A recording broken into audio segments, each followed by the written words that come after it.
오늘 하나님께서 우리에게 주신 말씀은 사도행전 13장 1절부터 3절까지의 말씀입니다. 이제 봉독합니다. 하나님의 말씀을 경청하십시오. 안디옥 교회에 선지자들과 교사들이 있으니 곧 바나바와 니게를 하는 시몬과 고레네 사람 루기오와 분봉왕 헤로스 젖동생 마나엔과 및 사울이라.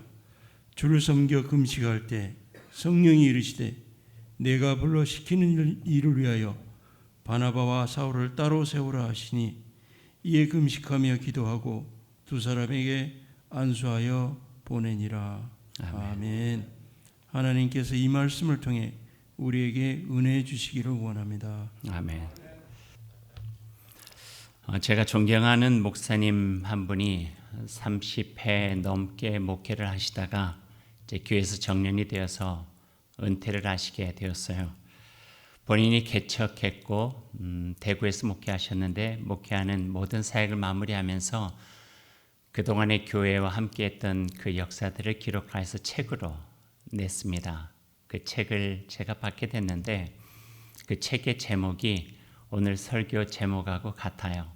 기억에서 예언으로입니다. 그 내용 중에 과거를 잘 기억하는 것은 새로운 미래로 나아가는 예언과 같다. 그 말이 너무 좋았어요. 그래서 오늘 20회 생일 맞이하는 오늘 말씀 속에 과거를 잘 기억하고 돌아보며 미래를 하나님의 뜻 안에서 새롭게 시작하기 위해서 오늘 이 책 제목으로 제목을 삼게 되었습니다. 기억에서 예언으로. 20주년을 준비하면서 아마 저뿐만 아니라 우리 모두의 마음속에 떠오른 단어가 있다면은 저는 두 단어였는데 하나는 은혜, 또 하나는 감사였습니다.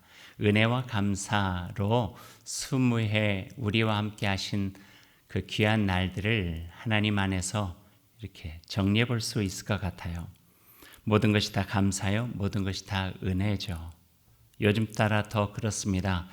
우리가 아무리 잘하려고 해도 하나님이 함께 해주지 아니하시면 아무것도 할 수 없음을 우리가 알게 되었고 우리의 부족함과 미숙함에도 불구하고 20회 우리 교회가 되어진 일들을 보면은 하나님의 은혜였다 이렇게 고백할 수밖에 없는 것 같습니다.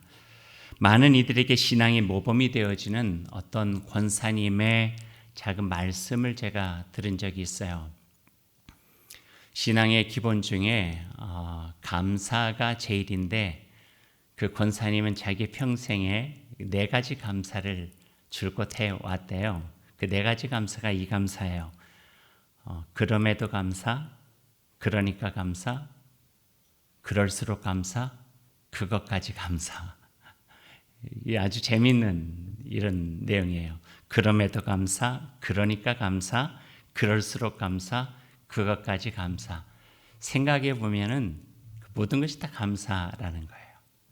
감사할 수 없고 감사의 제목들이 다 생각나지 않을 때에도 감사하면 그 감사를 통하여서 우리 가운데 떠오르게 되어지는 또 다른 은혜가 있다 하는 말씀이겠죠.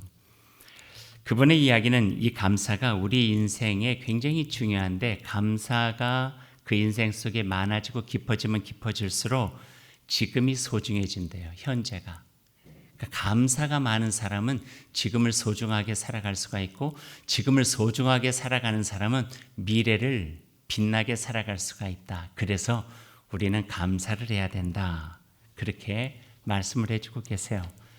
4가지 감사, 그럼에도 감사, 그러니까 감사, 그럴수록 감사, 그것까지 감사. 좋죠? 참 좋아요. 오늘 함께 읽은 말씀은 사도행전의 안디옥 교회 이야기입니다.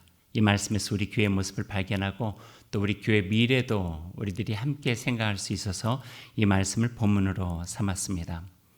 오늘 사도행전 안에서 오늘 본문의 위치가 매우 특징적이에요.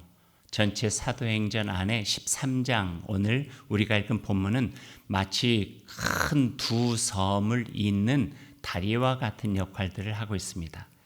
사도행전 1장 8절로 비유하면은요, 온 유대와 예루살렘에서 땅끝으로 나아가는 어떤 다리, 역할, 또 하나는 복음의 중심지가 예루살렘이라고 하는 섬에서 안디옥을 중심으로 해서 소아시아 대륙으로 넘어가는 어떤 과도기적 다리가 오늘 본문에 있는 말씀이고, 또 베드로를 중심으로 해서 제자 그룹들을 중심으로 복음이 전해졌다가 이제 바나바, 사울을 중심으로 한 사도 그룹으로 넘어가지는 어떤 다리의 역할이 오늘 이 사도행전 13장부터 시작되어지는 것을 보게 돼요.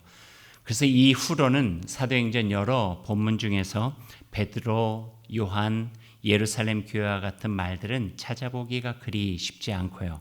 도리어 그 자리를 사울이나 바나바, 안디옥 교회, 그리고 이름마저 낯선 소아시아와 마게도니아 지방의 어떤 도시들의 이름으로 채워나가는 것을 보게 되는 거죠. 그래서 어쩌면 매듭을 갖고 새로운 삶으로 나아가는 어떤 계기가 오늘 이 말씀 속에 담겨져 있습니다. 한때만은 수천의 위용을 자랑하던 예루살렘 중심의 시대와 그 사역이 서서히 사라져가는 것을 우리가 보게 되고요. 그 자리에 안디옥 중심의 시대가 열렸습니다. 이 안디옥에서 새로운 복음의 선교 시대가 열리면서 그리스도의 복음은 마게도니아를 넘어서 유럽의 대륙까지 퍼져나가는 또 다른 하나님의 역사들을 우리가 오늘로부터 보게 된다 하는 말씀이죠. 그러나 오늘 설교 제목 말씀을 가지고 생각해 보면 우리가 놓칠 수 있는 것들이 있어요. 그러니까 기억에서 예언이죠. 이전의 과거가 없이 현재가 있을 수 없고 현재적 소중한 삶이 없이 미래가 밝아질 수 없다 하는 말씀이에요. 안디옥 교회의 시대가 되었다고 해서 결코 예루살렘 교회나 예루살렘 시대가 의미 없는 것은 아니라는 말씀이에요. 그곳에서 야고보, 스데반, 생명건 복음의 시대가 있었고요. 예수님 돌아가신 그 십자가의 땅을 떠나지 않고 성령의 능력에 기대어 힘을 다해 복음을 전하고 교회를 세워가는 흔적들이 바로 그곳에 있었다는 거예요. 소아시아 성지순례를 가다 보면은요, 아시아 7개뿐만 아니라 다 돌 몇 개 남지 않은 흔적들만 있어요. 가서 보면 굉장히 실망해요. 이것밖에 안 될까? 무엇을 보려고 여기 왔나? 하지만 생각해 보면 지금은 돌 몇 개밖에 남지 않은 흔적과 같지만 그곳에서 바로 복음의 뿌리가 깊어지고 사람이 키워지고 하나님의 꿈들을 꾸게 되고 거기서 주님의 나라가 펼쳐지게 된 거예요. 그러니까 어쩌면은요, 우리가 사라져가는 것에 대한 두려움들이 없어야 돼요. 그 누군가의 작은 밑거름이라도 되어서 그 속에서 새로운 것들이 다시 시작되어질 수 있도록 그 역할들을 잘 감당하면은 바로 거기에 하나님의 또 다른 뜻과 계획이 담겨져 있다. 우리가 받아들일 수 있을 것 같아요. 그걸 잘 못하니까 욕심이 생기는 거고, 그걸 잘 못하니까 부패하게 되는 거고, 그걸 잘 못하니까 타락하게 되는 거죠. 우리 교회 20년의 시간들이 결코 그저 지나간 세월들은 아니고요. 그저 지나간 세월이 아닌 20년을 터루해서 또 다른 새로운 하나님께서 꿈꾸시는 그 시대가 다시 열려가게 된다 생각하면은 감사와 은혜, 그리고 보다 더 겸허한 마음으로 우리를 부족함에도 불구하고 미약함에도 불구하고 새롭게 빛을 주셔서 환하게 밝히시는 하나님께 우리를 드려지는 귀중한 고백과 헌신의 시간이 오늘 20번째 생일을 맞이하는 우리들의 신앙의 마음속에 깃들어야 될 소중한 마음가짐이다 하는 생각도 해보게 됩니다. 지난 주간에 교회 사무실에 가서 우리 교회 주보들을 한번 쭉 봤어요. 제일 첫 번째 주보는 어떤 주보였는지 예전에 한두 번 본 적이 있었는데 꽤 오랫동안 잊고 있다가 다시 20주년을 맞아서 한번 봤어요. 첫 주일 주보도 봤고 또 5년 된 주보, 10년 된 주보, 또 15년 된 주보, 또 20년 된 주보, 교회 생일들은 어떻게 지냈는지, 예배는 어떻게 드렸는지, 어떤 분이 기도했고 또 어떤 찬송을 했고 그때 목회 이야기는 어떤 게 있었는지 한번 쭉 역사를 이렇게 더듬어서 한번 쭉 보았어요. 바인드를 몇 권이나 됐어요. 거기에는 제가 알지 못하는 낯선 이름들이 있어요. 왜냐하면 20회 중에 앞선 7년은 제가 잘 모르고 한 13년 정도는 제가 함께 있었기 때문에 기억할 수 있는 일들이기 때문에 그런 것 같아요. 그렇다고 해서 제가 기억하지 못한다고 해서 그저 스쳐 지나갈 이름들은 결코 아니죠. 그분들이 가지고 있었던 기도가 있었고 정성이 있었고 교회를 향한 헌신이 있었기 때문에 그 모든 것들이 차곡차곡 겹겹이 쌓여져서 20년의 무게가 되어졌고 그 든든한 반석 위에 21년, 22년, 23년 우리 교회 역사들은 세워가기 때문에 그렇죠. 그래서 감사가 필요한 거예요. 누군가가 흘렸을 정성과 땀과 수고에 감사가 필요한 거예요. 그리고 그 감사하는 마음을 가지고 지금이 얼마나 소중한가를 다시 한번 우리 마음에 깨닫고 그 소중한 지금을 더욱더 빛나게 만들기 위해서 우리도 또한 헌신하고 수고함으로써 하나님의 교회, 그리스도의 몸된 교회로서 그 값을 잘 감당하게 해주소서 하는 마음으로 하나님께 드려야 되겠다 하는 생각도 해보게 됩니다. 2000년 7월 2일 주보를 보니까 거기에 창립 6행시가 있네요. 그래서 제가 다시 한번 가져와 봤어요. 광주 다일교회 앞자를 따서 6행시를 지으셨는데 광야 같은 이 세상에 주님의 향 일궈내리 다양하게 모인 성도 일치됨이 예수 사랑 교회 서로 합력하여 회복하세 주님 나라. 마치 첫 돌을 놓는 기도와 같은 마음이 6행시 속에 담겨져 있는 것 보고 참 좋았어요. 10번째 생일 주보를 보니까 목회 이야기 마지막 부분에 이렇게 글이 적어져 있었어요. 목회이니까 제가 쓴 글인 것 같은데요. 10개의 촛불을 켜놓고 소원을 빕니다. 우리의 바람이 주님의 도우심으로 이루어질 수 있게 하소서. 주님이 힘이 되고 우리와 함께 하셔서 용기를 가지고 주님의 백성으로 살게 하소서. 방 한 구석에 꽃 하나 놓아두면 온 방에 그 향이 가득하듯이 방 한 구석에 초가 하나 밝혀지면 온 세계가 환해지듯이 우리 교회가 이곳에 있으므로 그리스도의 향기와 빛이 온 세상에 가득하게 하소서. 이런 글도 적어 있어요. 10년 전 기도는 지금의 기도예요. 아마 30주년에도 우리의 기도가 될 거예요. 왜냐하면 우리 교회가 여기에 있는 한 하나님께서 우리에게 주신 꿈은 지속될 것이고 우리의 부족함과 미약함에도 불구하고 하나님께서 우리 교회를 통해서 이루고자 하시는 그 뜻들이 있기에 우린 이 기도를 가지고 밝은 빛으로 향기 나는 꽃으로 우리 교회가 이 지역사회와 또 이 시대와 역사 속에 존재할 수 있도록 우리는 애써가야 되겠죠. 기억 속에서 소중함을 알고 그 소중한 기억들이 새롭게 나아가는 미래의 빛이 된다 하는 말씀을 20주년을 맞이하는 우리 마음속에 꼭 한번 지니고 기억했으면 좋겠습니다. 오늘 말씀의 안디옥 교회를 소개하고 있는 말씀에서 저는 우리 교회의 이름과 우리 교회의 모습을 보게 되었습니다. 먼저 참 다양한 사람들이 모여서 안디옥이라고 하는 신앙 공동체를 이루었어요. 예루살렘 교회는요 단일 공동체였어요. 가까운 사람들이 말이 통하는 사람들이.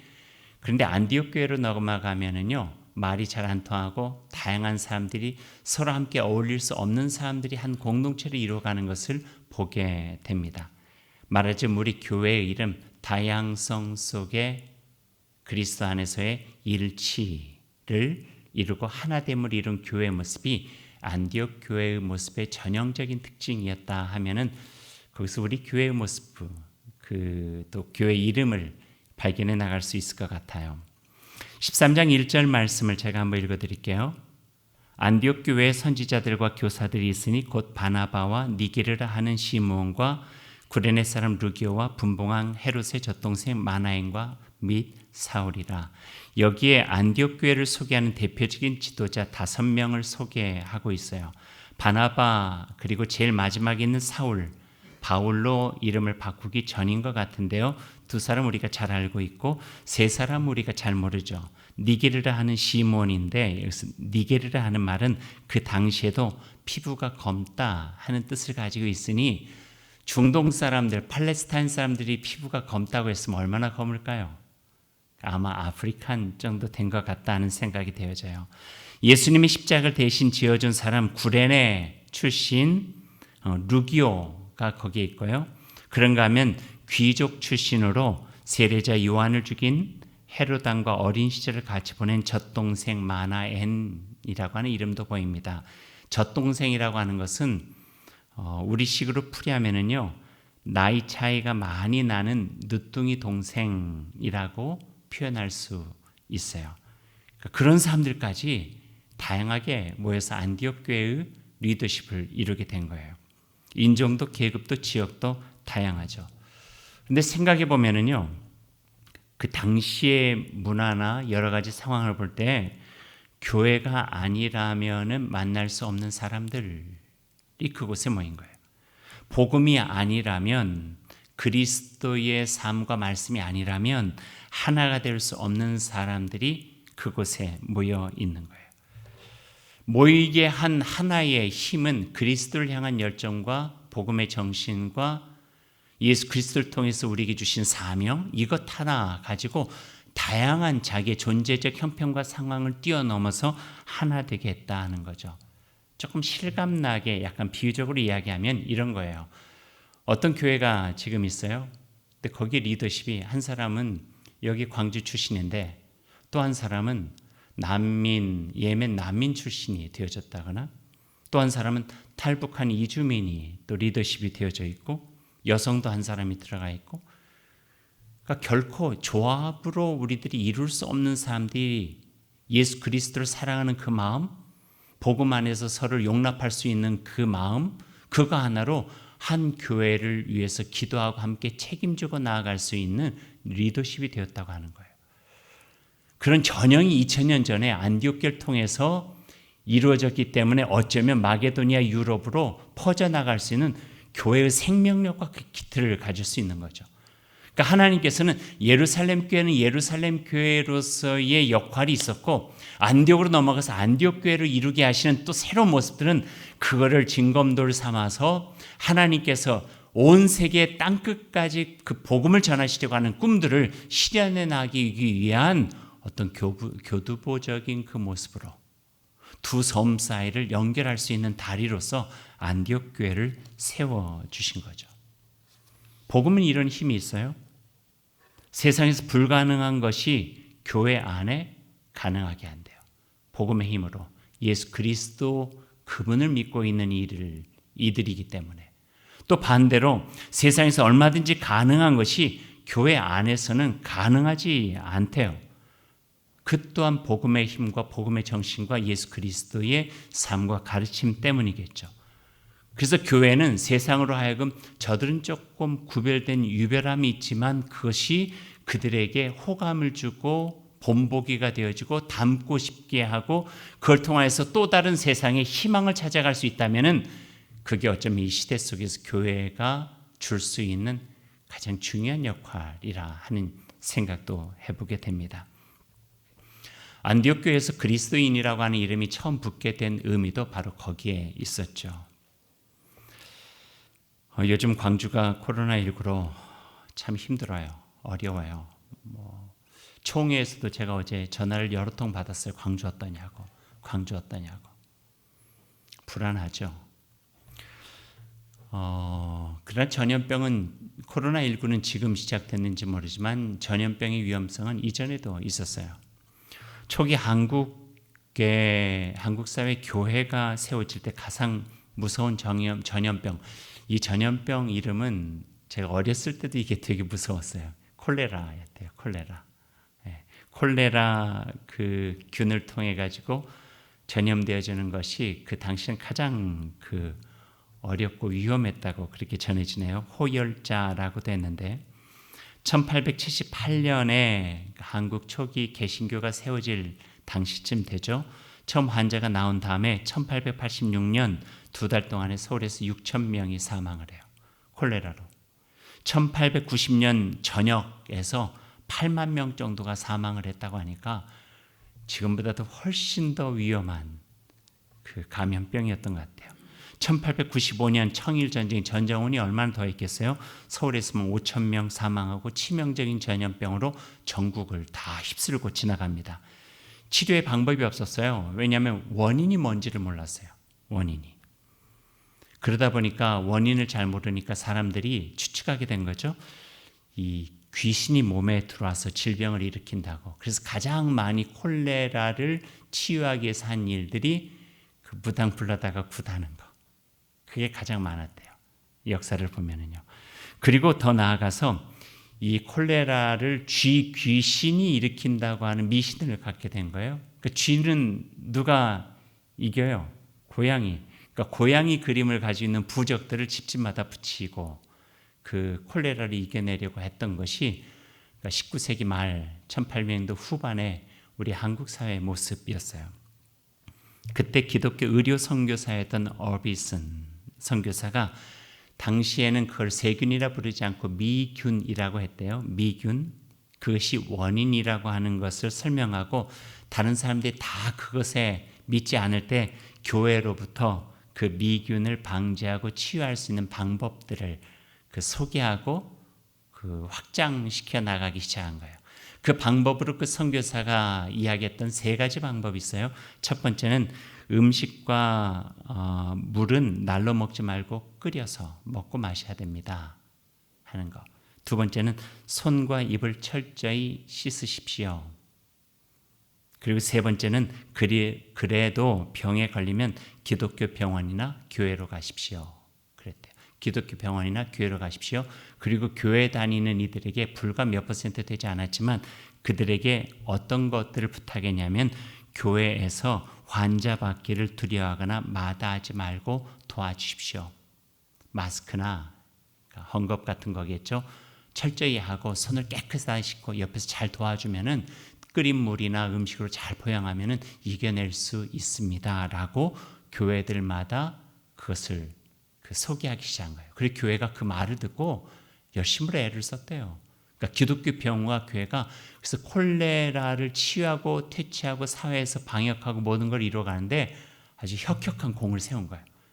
그 이후에 정부에서 교회가 인정을 받고 이웃들에게 교회가 한 일에 대해서 존중을 받게 되고 그 다음에 그것이 교회가 많은 사람들이 와서 기독교 신앙을 가질 수 있게 하는 또 다른 계기도 되었다 하는 거예요. 그러니까 복음은 실질적인 삶의 구체적인 현장 속에서 나타나는 것 같아요. 선한 사마리아인처럼 작은 자에게 한 것이 내게 한 것이라는 예수님의 말씀을 기억하고 조금 더 배려하고 사랑으로 빛과 소금의 역할을 하는 그곳에서 복음은 구체화되고 현실적으로 나타나고 있는 것이죠. 안디옥 교회가 교두보가 된 것은 그 복음이 실질적인 삶으로 구체화되면서 지역사회의 인심을 얻고 호감이 되어지고 교회라고 하는 공동체가 다른 사람들의 마음속에 더 깊게 좋은 곳으로 와 닿음으로 인하여서 복음은 모르지만 예수라고 하는 분이 누군지 잘 모르지만 저 공동체에 들어가면은 우리도 좀 더 선한 삶을 살아갈 수 있겠다 라고 하는 마음들이 교회의 새로운 역사의 출발점이 되어졌다 하는 말씀입니다. 어떻게 그리 될 수 있었을까? 숱한 이유들을 많이 될 수 있겠지만 오늘 그 안디옥 교회의 예를 보면은요, 딱 한 가지는 우리가 같이 이야기할 수 있을 것 같아요. 그 첫 번째는 예수 그리스도에게서 배운 남들과 다른 삶의 방식이에요. 조금 전 이야기했잖아요. 함께 할 수 없는 이들까지도 용납하고 하나가 되어질 수 있는 그 마음은요, 그냥 그게 아니에요. 다양한 사람들이 계급과 인종과 모든 것들을 뛰어넘어서 한 교회를 섬기는 다양한 지도자 그룹이 되었다.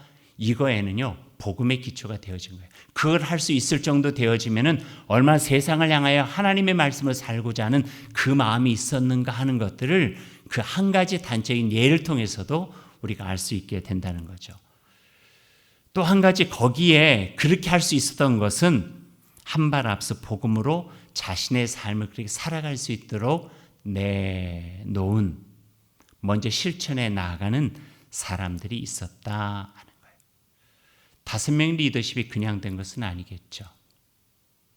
자기를 먼저 변화시켜서 그 일들이 가능할 수 있도록 교회를 섬겨간 사람들이 있었기에 그런 일들을 가능할 수 있었다 하는 거예요. 1절 말씀에 우리가 다시 한번 주목해 보면은요, 이 두 단어를 우리가 볼 수가 있어요. 안디옥 교회에 선지자들과 교사들이 있으니라고 해요. 이 선지자와 교사라고 하는 단어가 꽤 중요해요. 여기서 선지자라고 하면은요, 구약의 선지자와는 달리 시대를 꿰뚫어보는 통찰력과 선견을 가지고 있는 사람들을 이야기를 해요. 그러니까 하나님께서 보여주시는 그 비전, 하나님께서 이 교회와 그리스도의 공동체를 통해서 어떤 일들을 주님께서는 이루기를 원하시는가 하는 것들을 볼 수 있는 이들이 있었다는 거예요. 그리고 또 하나는 교사예요. 교사는요, 그 비전을 가지고 그 삶 속에서 교인들을 같이 이야기하고 훈련시키고 교육시키고 우리가 그렇게 살아가야 됩니다라고 설득하면서 함께 그 공동체를 만들어가는 이들을 교사라고 하는 거예요. 어떤 그 직분에 대한 이야기가 아니에요. 그 역할이에요. 역할. 선지자의 역할과 교사의 역할을 하는 이들이 있었는데 오늘 5명 소개한 사람들이 그들이었고, 그들과 더불어서 이 교회가 세상을 향하여서 하나님의 꿈을 꾸고 그 나라를 이루어갈 수 있도록 준비시키고 함께 협력하고 한 발 앞서 땀 흘리면서 헌신한 이들이 있었기 때문에 안디옥 교회는 예루살렘 교회가 이루지 못한 새로운 하나님의 복음의 전초 기지로서 이 세상 속에 쓰임받을 수 있는 귀한 교회가 되었다고 하는 것을 우리가 보게 되는 거죠. 조금 비유하면 여기서 그 선지자의 역할은요, 어쩌면 나침반의 역할이에요. 나침반. 방향을 계속 가르칠 수 있는 이들. 교사의 역할이라고 하면은요, 어떤 지도와 같은 역할이에요. 그 방향을 보여주고 그곳으로 가야 됩니다라고 하는 선지자의 역할과 함께, 그럼 지도를 보면서 그곳으로 가려면 우리가 어떻게 가야 되는가에 대한 구체적인 길들을 같이 해주면서 함께 걸어가 주는 사람들, 이 사람들이 안디옥 교회에 있었기에 그들이 새로운 하나님의 복음의 세상을 열어갈 수 있는 귀한 역할을 감당하게 되었다 하는 것이죠. 그렇게 할 수 있었음을 우리가 2절과 3절을 통해서 보게 돼요. 2절 말씀, 3절 말씀, 주를 섬겨 금식할 때, 여기서 금식한다는 것은 예배와 마찬가지의 말이거든요. 주를 진심으로 섬기면서 예배할 때 성령이 가라사대 하나님의 음성이 우리에게 들려지는 거죠. 내가 불러 시키는 일을 위하여 바나바와 사울을 따로 세우라 하시니 이에 금식하며 기도하고 두 사람에게 안수하여 보내니라. 하나님의 말씀과 그 뜻에 따라 이루어갈 수 있는 힘. 다른 설명 안 해도 될 것 같아요. 바나바와 사울이 얼마나 중요한 인물이었어요, 그 교회.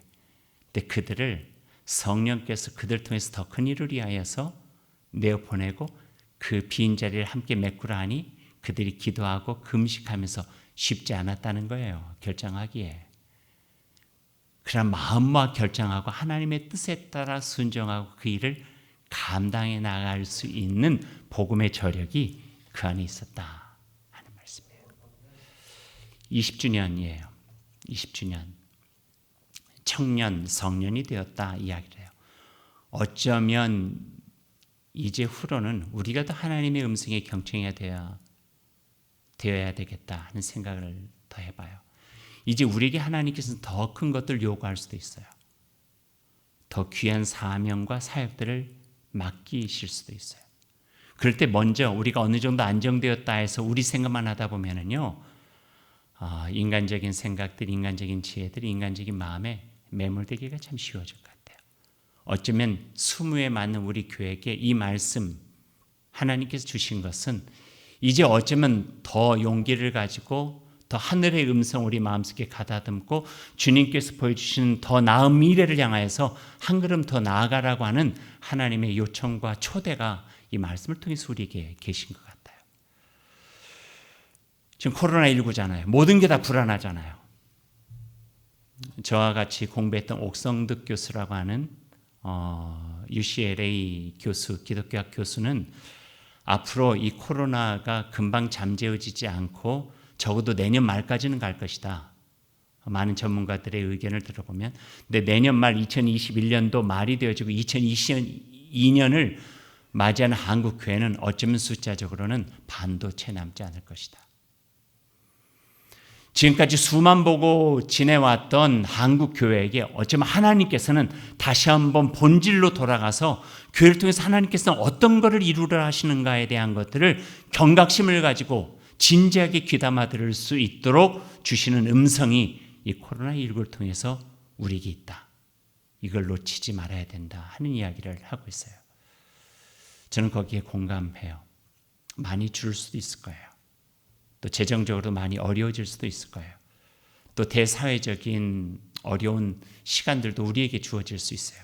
이럴 때 어떻게 해야 되는가? 그냥 떨고 왜 그러지 하고 있을 것인가? 아니면은 다시금 본질로, 복음의 본질로 들어가고 교회 본질로 들어가서 하나님께서 이 땅에 그리스도의 몸된이라고 하는 이름을 가지고 있는 교회를 세워주시는 의미가 무엇인지, 하나님께서 20년 전에 이 풍암동에다가 다일교라고 하는 교회를 세워주시고 뿌리를 내리게 하시는 의미는 무엇인지, 그리고 코로나라고 하는 19, 이 어려운 시절에 함께 모이지 못하면서 온라인으로 예배드리면서 이 날을 기념하고 감사하며 다시금 우리를 통해서 하나님의 꿈과 그 비전을 바라보게 하시는 것은 어떤 의미가 있는지 우리에게 들려주시는 것 같아요. 마음을 열고 인간의 생각이 아니라 하나님의 생각으로, 인간의 지혜가 아니라 하나님의 지혜로 지나온 것에 대한 감사와 은혜, 크게 귀하게 우리를 소중하게 여기시는 하나님 안에서 지금을 바탕으로 해서 더 나은 하나님께서 꿈꿔가신 미래를 향하여 우리가 한 걸음 한 걸음 더 나아갈 수 있는 그 마음을 갖게 된다면 20주년 우리 함께 모여서 같이 기쁨으로 예배하지 못하지만 각자 가정에서 예배드리며 들려주시는 하나님의 음성이 우리 마음속에 배어 또 우리를 통해서 일하고자 하시는 하나님과 다시 친밀한 교제를 나눌 수 있는 귀한 기회로 하나님께서 우리에게 허락해 주셨다 하는 그런 마음을 갖게 됩니다.